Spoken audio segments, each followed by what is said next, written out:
The story of Providence begins with this woman. She was born Emily Tavernier in Montreal, Quebec, in the year 1800. As a child, she was already showing her love and compassion for the poor. There was such a strong urging within her to care for those in need. And she would, go to her parents and say, can we distribute some food, to these people who are coming to our door. Emily grew to marry and to have 3 children. Her husband died. The 3 children that she had died in infancy. And during this time, she kept being drawn more and more in unity and solidarity with Mary at the foot of the cross, or our Mother of Sorrows. But Emily did not dwell on her sorrow. Instead, she drew inspiration from it and devoted her life to serving the poor and suffering of Montreal, the elderly, the sick, orphans, the mentally ill, prisoners. In 1843, Emily helped Bishop Ignace Burgette establish the Daughters of Charity, Servants of the Poor. A year later, she herself joined the community, which became known as the Sisters of Providence. She and her compassion and her presence permeated their lives so much that they truly knew that there was something beyond this human situation called Providence. That something called Providence compelled Mother Gamlin and the sisters to reach out beyond their community in Montreal, to take a mission of love and service to the poor throughout the world. In 1856, a group of 5 women came to Fort Vancouver and began their work in the Washington Territory. They were led by the indomitable spirit of one Esther Pariseau, known to the sisters as Mother Joseph of the Sacred Heart.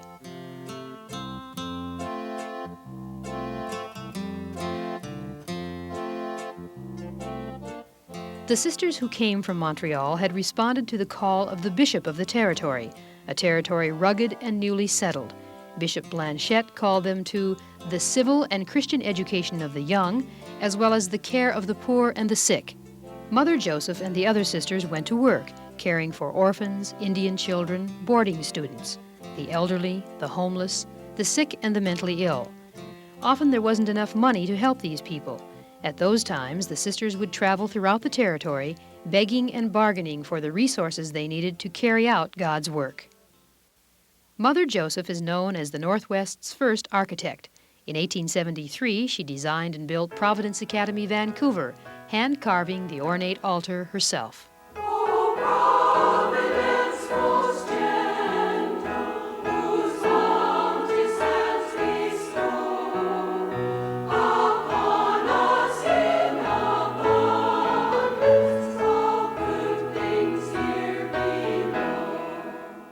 No matter what difficulties she encountered, she knew that Providence would provide.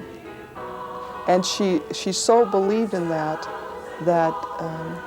there were the resources that she needed.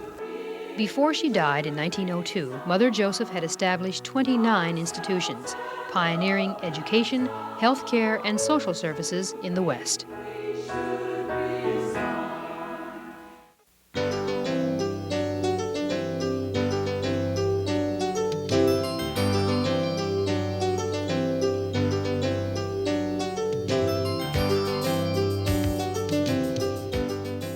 Today, the work of Mother Gamlin and Mother Joseph continues in the West. Alaska, Western Washington, Oregon, and California are now known as Sacred Heart Province. Provincial and corporate headquarters are located in Seattle, Washington. Good afternoon, Sisters of Providence. Sacred Heart Province is administered by a provincial superior and a 4-member provincial council. The provincial is also chairman of the board of the healthcare corporations. The members of the council form the board of directors. We oversee the mission, that the mission elements are carried out, that the sponsorship elements are carried out, the philosophy is carried out.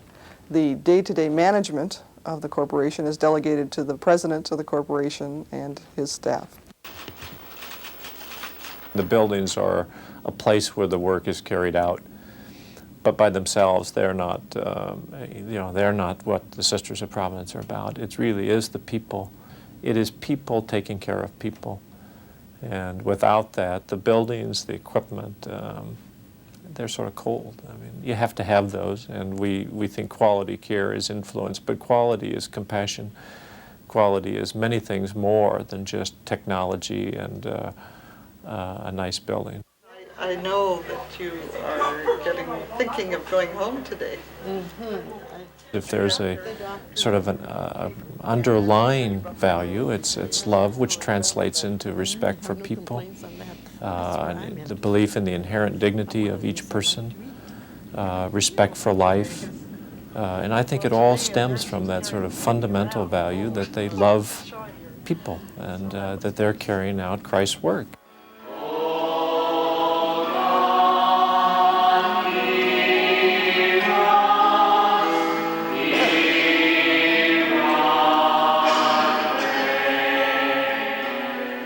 Christ's work.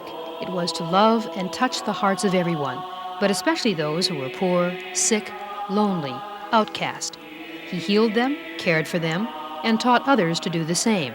The mission of the Sisters of Providence is to carry on that work, healing, caring, teaching, through a philosophy of compassionate love for the poor, a willingness to respond to needs, and faith in divine providence, and in the goodness and generosity of others. Since the days of Mother Gamlin, she always worked with the laity.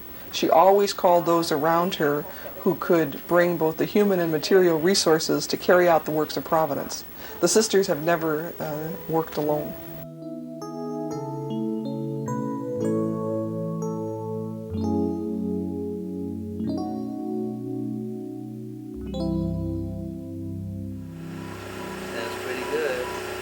It's part of a charitable program in which children are sent to the United States from all over the world for medical care. And we volunteered to take some of those babies for cardiac surgery. So this is the first one that we now have in our hospital. It's a 2-year-old child who has what we call tetralogy of Fallot. He's a blue baby. And we did a rather complicated repair on his heart just a few days ago, and he's now sitting up in the intensive care unit looking around, feeling pretty good. Dr. Albert Starr is a cardiac surgeon and director of the Heart Institute at St. Vincent Hospital and Medical Center in Portland. His work is that of the healer, in the most physical sense.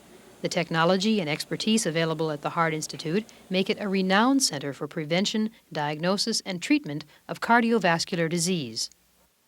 At Providence Hospital, Oakland, the current technology is MRI, magnetic resonance imaging.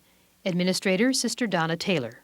It places the patient in a magnetic field, a very strong magnetic field, and as a consequence, you get these pictures or these images. And as you can see, they're very clearly dramatic images. They look almost like an anatomy textbook that you would see. Yes, technology plays an important role in physical healing, but there are other kinds of healing to be taken into account as well.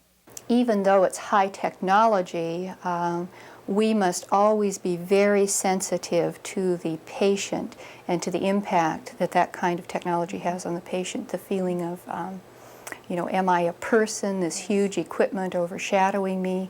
And so we have to be there as caregivers to help them overcome that fear. These are people we're taking care of, and each one is a very precious entity. So we're always aware of that. And I think that, we would never want to get the reputation of being a high-tech factory. Which brings us to some other very important issues in healthcare. The emphasis on competition, which I think is potentially ruinous. I think the stringent financial climate that we're in, the abandoning of commitment to those in need by many is a tragedy.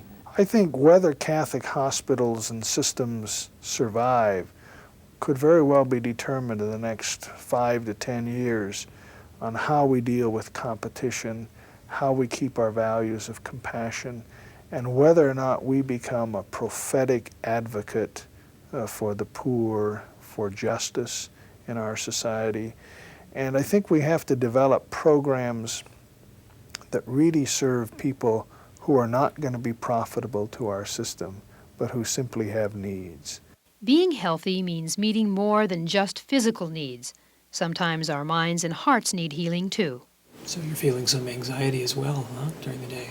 Things like accurate empathy and caring and positive regard for the patient were shown to be the key elements in a psychotherapy that made the difference between a successful therapy or not. And those are the very things that are embodied in the mission and values of the Sisters of Providence. Permitting people, allowing people to learn that modifying their behavior with respect to lethal chemicals is okay, and it's okay to live without them. I couldn't have done it by myself, and I doubt that I've met anyone here who could have. Bob Sutcliffe is a recovering alcoholic. When his drinking became a serious problem, he turned for help to Providence Medical Center's substance abuse program in Portland. You're allowed to recover. You're permitted to taste recovery, and you can make that decision. It's a watershed situation. You can make that judgment. I've tasted recovery, and I want that. Patrick Vanzo is the director of the program. We take in people who are truly disenfranchised. They may have an underlying mental illness, they have alcohol and drug addiction, they've lost loved ones, they've lost family, they've lost self-respect, they've lost their job, they've lost hope. These are the people that no one else wants to associate with. They've burned all their bridges, and they come to us, and we engage them in the process of putting themselves back together.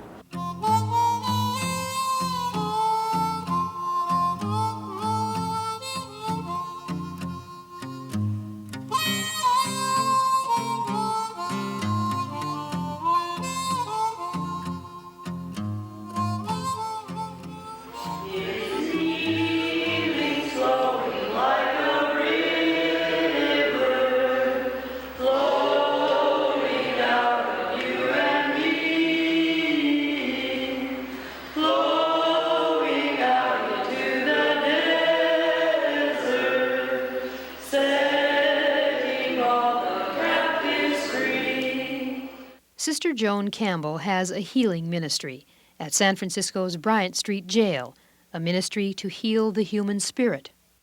And while I say my prayers every day and for my family, not just for myself, but I ask Him to still guide me and to overlook what has happened in my life. So there's no words to actually describe what feeling it is.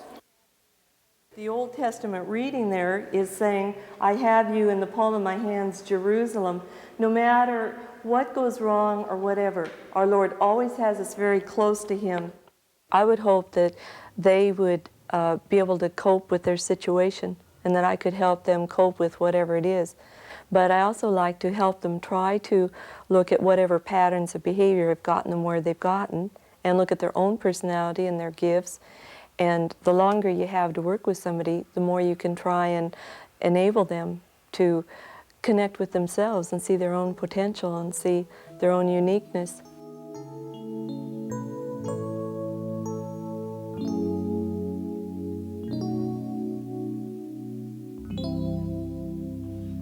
Caring. The Sisters of Providence work with thousands of lay people. Together, everything they do could be called caring. It's a shelter for women with children, a safe transition place called Providence Hospitality House in Seattle. In Portland, it's a nursing center for severely disabled children, a place where trained professionals give tender care, and where volunteer grandmothers come simply to hold and to love children like Stephen. When you work with children like this, well, they all come to be special children to you. But he's just something, I don't know, just more special. He's always got a little smile when he's very, very sick. He's got a smile. Caring is social work. Your neighbor's going to help you with your nutrition and your shopping. It's nursing. It's long-term care. And it's low-cost housing for the poor and the elderly. The most key element is respect for the person. That underlies everything. It is a very conscious part of everything that we do, every way that we do.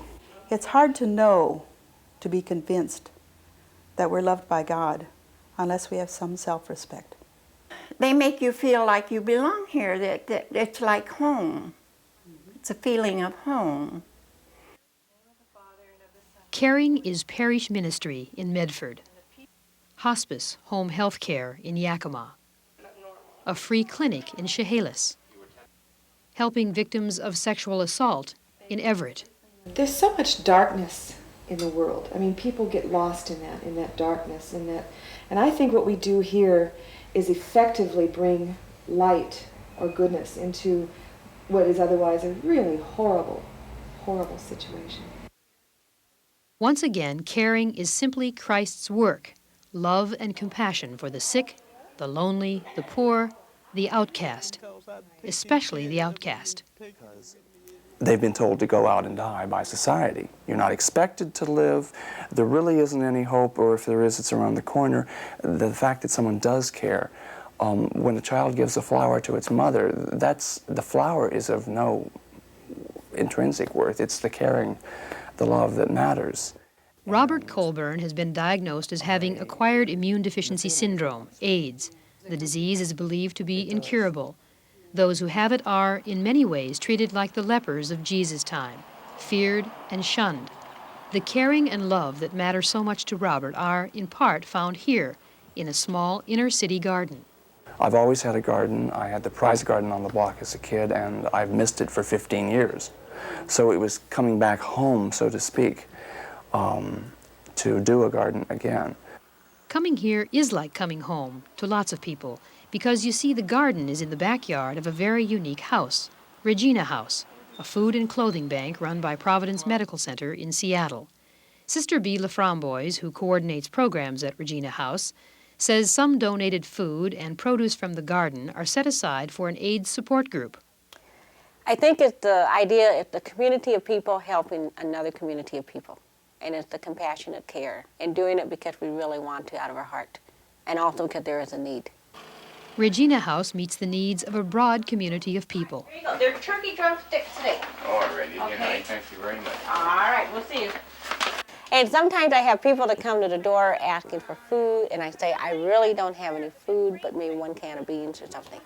And so I kind of have the idea that the food goes out the front door, but it comes in the back door.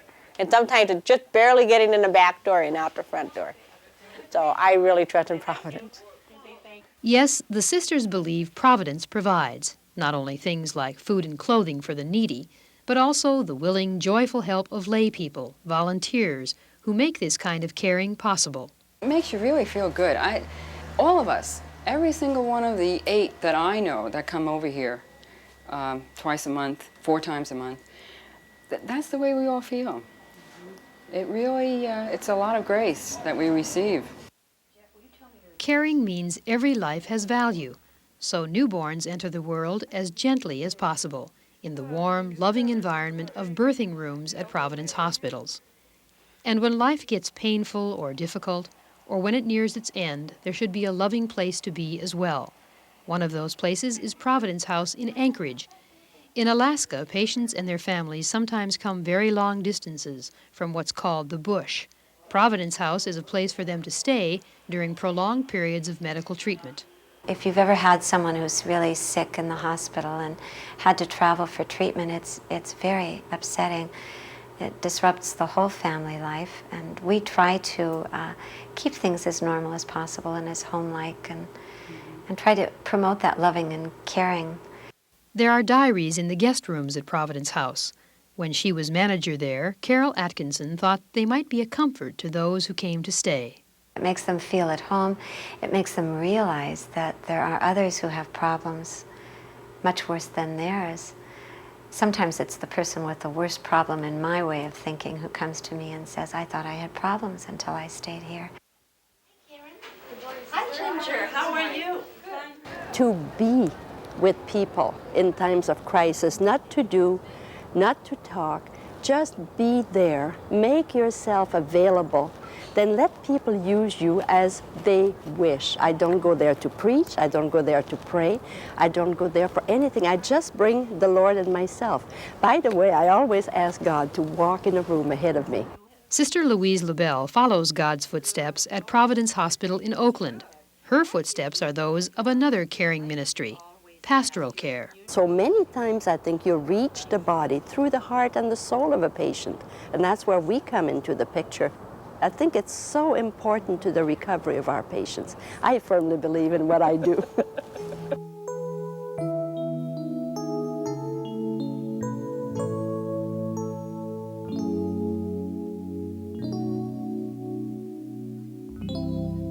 I'd like you to keep in mind the words of Robert Kennedy, "Justice delayed is democracy denied." Jesus has been called the master teacher. His life is an example for our lives. The Sisters of Providence are teachers too. In all they do, they strive to teach us what it means to be Christ-like. In a more formal way, they continue the work of their foundresses in schools throughout Sacred Heart Province, providing a Christian education to children from preschool through high school and to university students. Sister Marge Crawford teaches in the Emily School for Developmentally Disabled Children in Portland. A person never knows their effect on another person. I never know the effect that this classroom will have, but I assume that it's going to have an effect in their ability to continue learning and loving themselves. And if I can help them to learn how to love themselves, that's the best gift I can give them.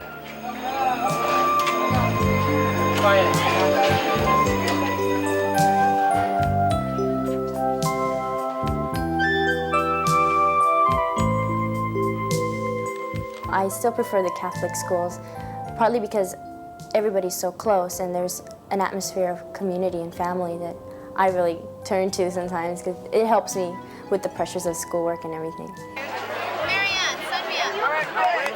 If the mission of the Sisters of Providence is being served at Providence High School, it's because the students who are here are being well served and getting a good education, and as a result of that, in their lives, know that there is a provident God who loves them. When all else fails, there is a provident God who loves them, and that there is always someone there who cares about rejoicing with them when things are wonderful and crying with them when things are sad, but who fundamentally accepts them for who they are.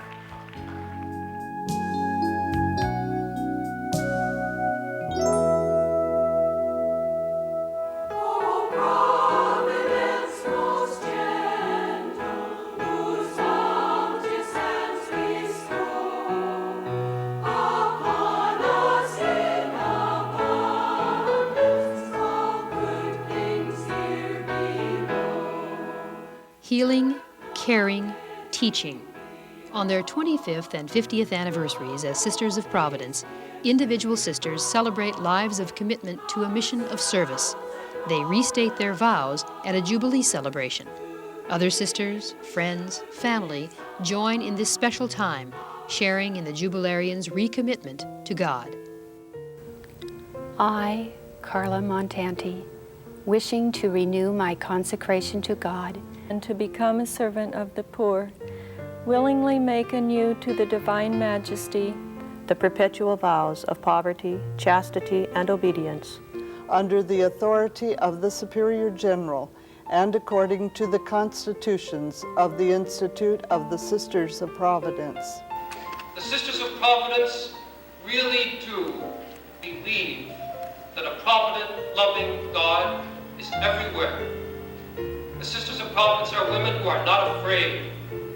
They are women who live in today's world, disciples of Christ, messengers of the gospel, portraying that God loves everyone through their love.